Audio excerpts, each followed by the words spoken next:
registered charity, and it has a mission that is dedicated to supporting children and youth with disabilities and supporting their families.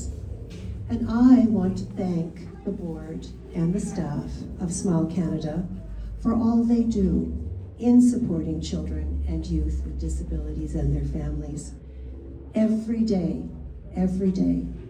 they work to break down barriers, to create opportunities, as we're seeing here today, and ensure that every child is supported, regardless of their abilities or their background. And the Smile Canada programs are designed consciously to be culturally responsive, to be inclusive, and tailored to the unique needs of each family, so that no one is left behind.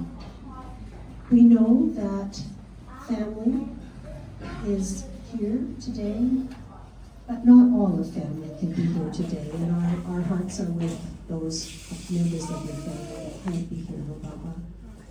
And I just want to close by asking all of you to join me in tribute to courage, to creativity, and to family. Thank you so much. Merci, Miigwech. در مورد نمایشگاه و کسی که این نمایشگاه را حمایت کرده توضیحات میتونم بدم. به نمایشگاه نقاشی نفس رنگ‌ها خوش آمدید. نام این نمایشگاه نفس رنگ‌ها هست و از طرف اسمایل کانادا ساپورت سرویسز که یک مؤسسه راجستر شده است، همونطور که سناتور صاحب اشاره کردن، و در بخش تازه واردین و معلولینی که میخواین توانایی‌های خود، استعدادهای خود و نمایش بگذارن و در بخش رهبری کار کنن، زحمت میکشن و همکاری میکنن. بسیار خوشحال هستیم که امشب در شهر زیبای تورنتو در کنار هم جمع شدیم تا شاهد هنری باشیم که از دل اراده، امید و خلاقیت متولد شده است. هنر زبانی است که فراتر از کلمات سخن میگوید و امشب رنگ‌ها روایتگر داستانی از تلاش، شجاعت و الهام هستند. نمایشگاهی که پیش روی شما هست تنها مجموعه‌ای از تابلوهای نقاشی نیست، بلکه بیانگر سفری درونی و انسانی است. هنرمند جوان این آثار بانو ربابه محمدی توانسته است با رنگ و احساس جهانی از زیبایی، واقعیت و تخیلات را خلق کند. هر تابلو نه تنها ترکیبی از رنگ‌ها، بلکه نشانی از قدرت، اراده، امید و عشقی عمیق و زندگی است. امشب گرد هم آمده‌ایم تا نه تنها زیبایی این آثار را با هم ببینیم، بلکه داستان پشت آنها را نیز احساس کنیم.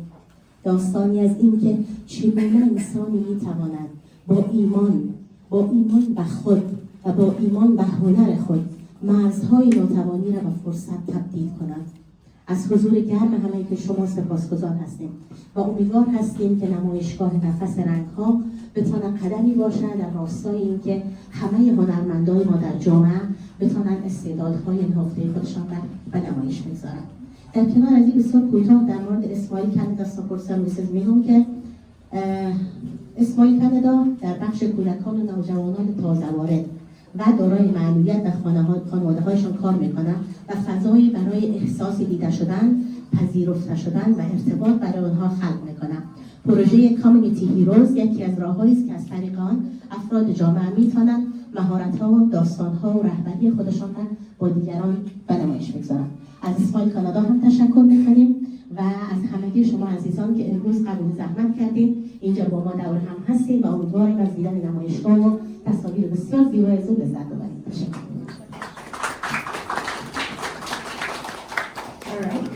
Rubaba is an Afghan artist, and although we work in completely different industries, I've had the pleasure to get to know her on a personal level. That experience has been incredibly meaningful to me. From the very beginning, what stood out the most about Rubaba was her energy. She has this genuine positivity that you can feel the moment you're around her.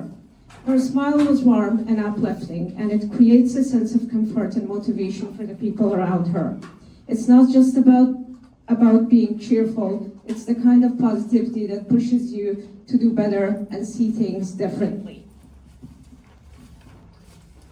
As an artist, Rababa is truly remarkable. She works non-stop, constantly creating and expressing herself through her paintings. Her dedication is something I deeply admire.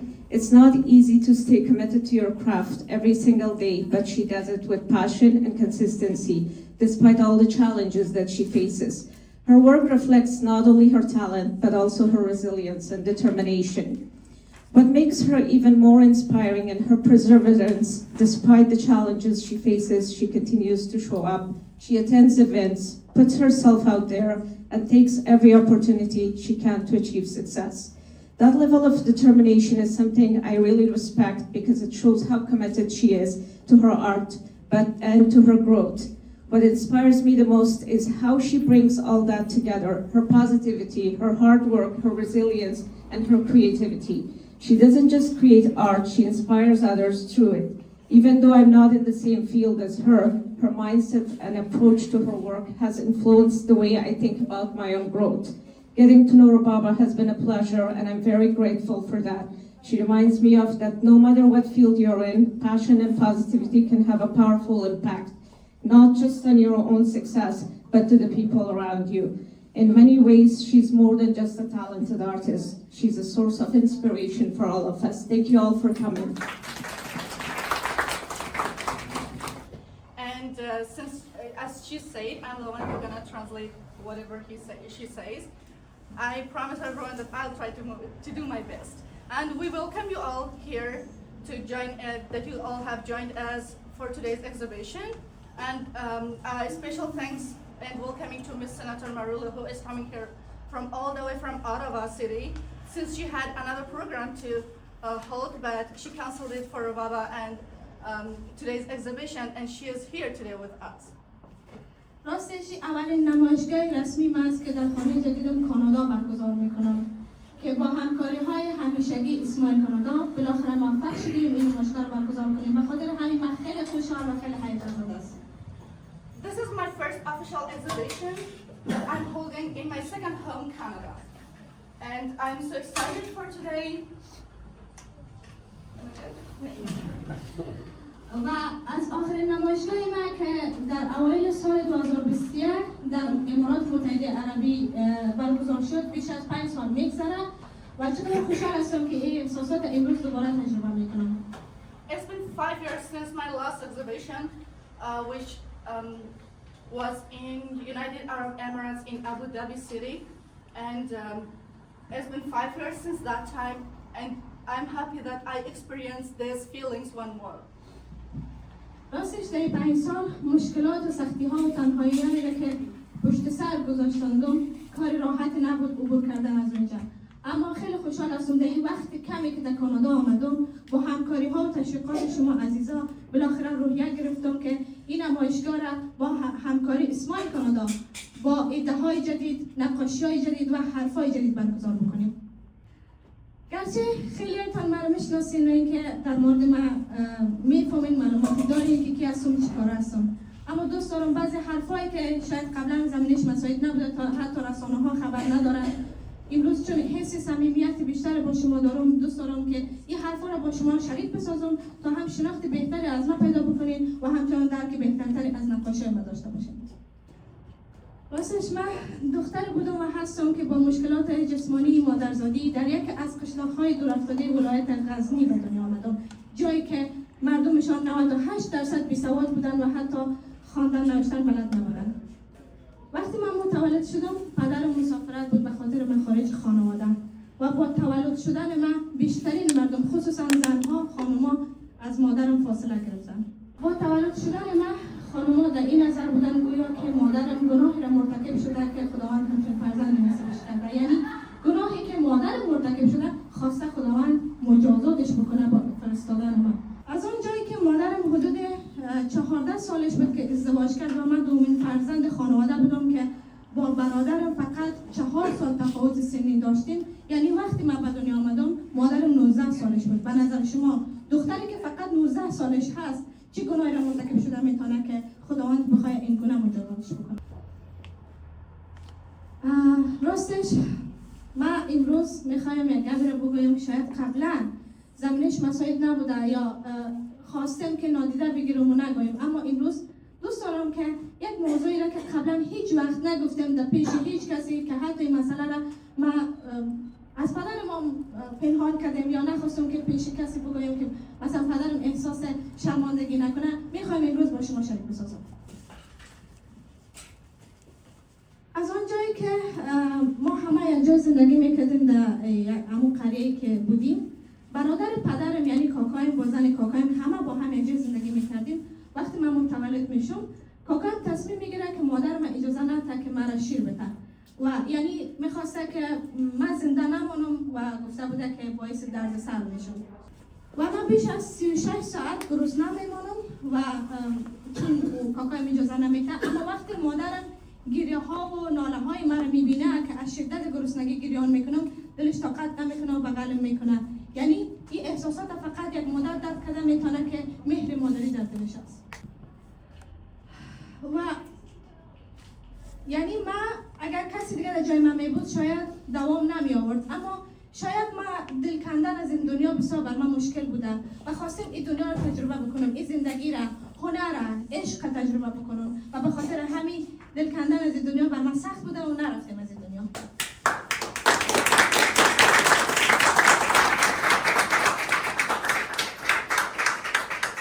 این نشان میده که ما چقدر جامعه وحشتناکی داشتیم، اما وقتی که پدرم از مسافرت برمیگرده بزرگترین تصمیم زندگیش انجام میده. تصمیم میگیره که همون قریه‌ای که زندگی کرده، اونجا بزرگ شده، خاطره ساخته و عزیزایی که همراهش بزرگ شده همه را ترک بکنه و قریه و خاطرات را ترک بکنه، راهی کابل شود تا دخترش را درمان بکنه. این تصمیم پدرم تصمیمی بسیار سختی بود، چون در قریه‌ای که همه بیسواد هستند و هیچ چیز را نمیدانند، پدرم این تصمیم گرفت که همگی را ترک بکنه و راهی کابل شود، جایی بره، شهری بره که نه اونجا را میشناسه و نه شناختی از آدما داره. خلاصه اینکه وقتی مادر پدر به من به کابل میبره، به شفاخانه های زیاد میبره تا اینکه من عضویت شفاخانه صلیب سرخ میگیرم و مدت 5 سال اونجا من درمان میشم. و پدرم دوباره مسافرت میره به خاطر مخارج خانواده، اما مادرم مدت 5 سال مرا هفته فکر کنم 3 یا 4 روز مرا میبرد شفاخانه و میآورد خانه. این که خانه ما بسیار دور بود، در شهر کابل این سر خانه ما بود و اون سر شفاخانه بود. این که مادرم مرا هر روز به موترای لاینی یا همون بس بغل کرده میبرد و میآورد، این که چی مشکلات را متحمل میشد خدا از دلش خبر بود.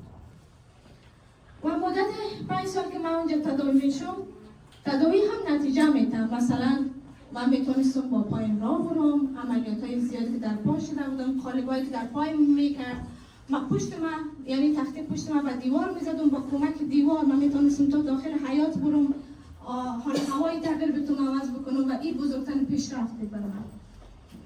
اما یک روز که متاسفانه تا دور من حفظ نمیتونم به زمین میفتم و بازوی راستم میشکنه. وقتی مادرم گریه ها و او حالت مرا میبینه، با شکستن بازوی مرا میبینه، آرزوهای مادرم میشکنه. مادرم به پدرم زنگ میزنه و میگه که ما تلاشای خود زیاد کردیم، وقتی خدا نکنه ما توانی نداریم و از او بعد از که من گوشه‌نشین خانه میشم و سالهای سال حتی بدنم آفتاب نمیبینه و آسمانم حتی نمیبینم و من سالهای سال فقط پیش خداوند دعا میکنم معجزه بکنم. منظورم از معجزه ای است که شب بخوابم، صبح از خواب بیدار شوم که من دست و پایم جور است و میتونم راه برم، اما از همچین معجزه خبری نبود. از این نتیجه رسیدم که خداوند یا اینقدر مصروف است به من توجه نمیکنه، یا دوستم نداره، یا اصلا خداوند وجود نداره. به خاطر همین سالهای سال با خداوند قهر کردم و اصلا دعا نمیکرد. و در این وسط همون قوم خویشی که ما فکر میکردن مادر پدرم گناهی را مرتکب شده، از قریه می آمد به کابل خانه ما، چنان نگاه های ترحم‌آمیز و چنان حرفایی میزد که بسیار بر من در دل من سنگینی میکرد و هر روز آرزوی نیستی میکردم. وقتی که زمان میگذره و خواهرها بزرگ میشه و راهی مکتب میشه و هر روز که من میدیدم خواهرای مکتب میره من نمیتونم برم، هر روز حسادتم به خواهرام زیاد و زیادتر میشد. آنقدر حسادت ها زیاد شد که یک روز یک از قلم‌های استفاده شده یک از خواهرای من دزدی میکنم و یک کتابچه استفاده شده دیگه خواهر من دزدی میکنم و مدت 6 ماه را من خواندن نوشتن بدون اینکه خانواده خبر شود پیش خودم تمرین میکنم. اولین بار قلم با پا میگیرم، هر کار من میکنم یک خط مستقیم کشیدن نمیتونم. تا اینکه ناچار قلم با دهن میگیرم و شروع به نوشتن میکنم. هدفم از اون کار این بود که فقط به خانواده‌ام نشان بدم، خصوصا به خواهرام نشان بدم که من هم میتونم و من ضعیفتر از شما نیستم. و چون علاقه شدید به نقاشی داشتم، کارتونی های یعنی طراحی کارتونا را من رنگ‌آمیزی میکردم و همون شروع های کوچک باعث شد که من امروز در قلب تورنتو این نمایشگاه را برگزار بکنم. همون شروع های کوچک باعث شد که من نمایشگاه های زیادی در کشورهای ترکیه، امارات متحده عربی و جاهای فرهنگی، هنری و بین المللی برگزار بکنم. همون شروع های کوچک باعث شد که امروز همون خش و قومی که فکر میکردن مادر پدرم گناهی را مرتکب شده، آل به پدر مادرم زنگ بزنن و بگوین ما به دخترت افتخار میکنیم.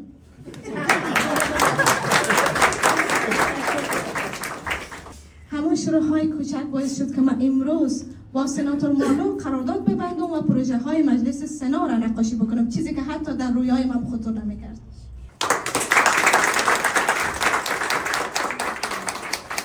نگفتن نمانه که من هیچ وقت در کلاس نقاشی نرفتم، خودم استاد خودم بودم و همیشه خودم عیبای خودم گرفتم. به خاطر همین شاید هیچ وقت نقاشی من عالی نباشه و چیزی که شما فکر میکنید نباشه یا کمی و کاسی خود داشته باشه. راستش نقاشی من نه تنها رنگ میزنم و برس به نقاشی میزنم، بلکه با تمام احساسی که در قلب دارم، شاید احساسم از خشم باشه، شاید احساسم از استرس باشه، شاید احساسم از خوشحالی باشه، هر چیزی که من دارم به نقاشی پیاده میکنم. هیچ نقاشی من نیست که بدون احساس باشه. و سوالی که من دارم این است که آیا تا حال شما به نقاشی من دقت کردین؟ آیا لمسشان کردین یا حسشان کردین؟ نکته مهمی که من میخوایم اشاره بکنم این است که نقاشی های من بیشتر در مورد 3 چیز هست. اول، زنها و دخترایی که حق و حقوقشان پایمال شده و در افغانستان سالها رنج کشیدن و هنوز هم میکشن، مثل خودم، مادرم و بیشتر زنهای دیگه که در افغانستان هستن. دوم، در مورد زنها و دخترای مستحکم و قوی. راستش من هیچ وقت عادت ندارم که وقتی نقاشی من یک بیننده میبینه، خصوصا که مرد چه زن میبینه، حس حقارت، بیچارگی، بدبختی یا حس ناتوان بودن برشان دست بدن. دوست دارم حس قدرت، مستحکم بودن برشان دست بدن. مثل شروع دوباره، مثل که من وقتی خواندن نوشتن شروع کردم و یاد گرفتم خیلی چیزا را مثل تولد شدن دوباره را تجربه کردم. من مطمئن هستم زنها و دخترایی که فعلا مکتب نمیتونن برن، مثل ربابه‌ای که شرایط سالا قبل همون شرایط فعلا زنها تجربه میکنن، من مطمئن هستم که باز هم اونا تولد شدن دوباره را تجربه میکنن. سوم، در مورد امید و نور در زندگی. راستش من پیام‌های زیادی از سوی افرادی که مشکل جسمانی دارن و در ویلچر قرار دارن، خصوصا از افغانستان، همیشه دریافت میکنم که همیشه در مورد زندگی، در مورد خسته بودن از زندگی و آرزوی نیستی بودن میکنن. پیام‌های بسیار ناامید کننده از سوی اونا دریافت میکنم.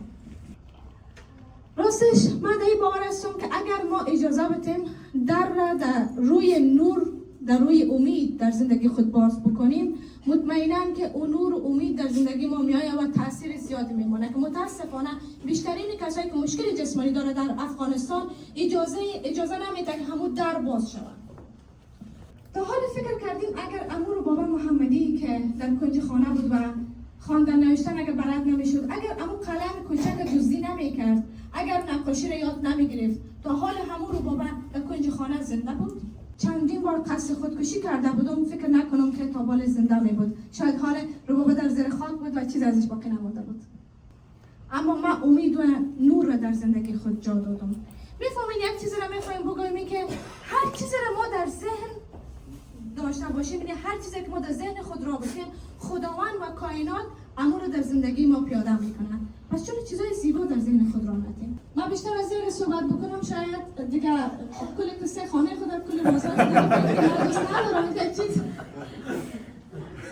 فقط در اخیر با قلب پر از مهر اول از بابا توبرا تشکر میکنم به خاطر خانواده عزیزشان و به خاطر خودشان که همیشه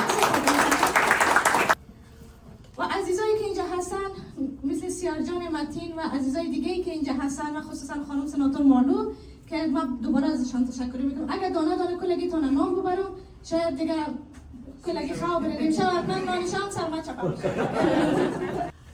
و همچنان از خانواده عزیزم که جایشان امروز به شدت خالی است تشکری میکنم که از راه دور بر من انگیزه میده، خصوصا خواهر برادر عزیزم علی جان و شکیلا جان که همیشه در هر حالت همیشه همراه من هستن. گرچه یگان دفعه شکیلا جان غرغر میکنه سر انگلیسی ترجمه کنه یا خیر، مگم بازم خدا رو شکر که هستن. همچنان از حبیبه جان و خانم بینایا تشکری میکنم که این برنامه را اینقدر قشنگ منیج کردن. خانم سکینه رئیس سازمان اسمایل کانادا، من ازشان خواهش میکنم اینجا آمده حرفای زیبایشان بر ما شریک بسازه، گرچه ایشان همیشه بر من انگیزه میتن، اما امروز دوست دارم در این روز قشنگ بازم حرفای انگیزشیشان رو بشنوم. I have a problem with the organizers because you put me after her. No, that's not good. Okay, first of all, I just wanted to say thank you to all of you for being here. You know, it is so powerful to see all of us come together. Senator Marilu, I have to just, call you out. Rababa spoke so highly of you, and we are honored for you to be here. But the community, coming together, whether you're friends, whether you're supporters, whether you're loved ones, as you're speaking, the tears that are flowing, the smiles are huge. It is absolutely an honor to see. Today's event, which highlights the one and only Rababa, it is more than an art gallery. It reflects what becomes possible when people are given space, support, and the trust to share who they are.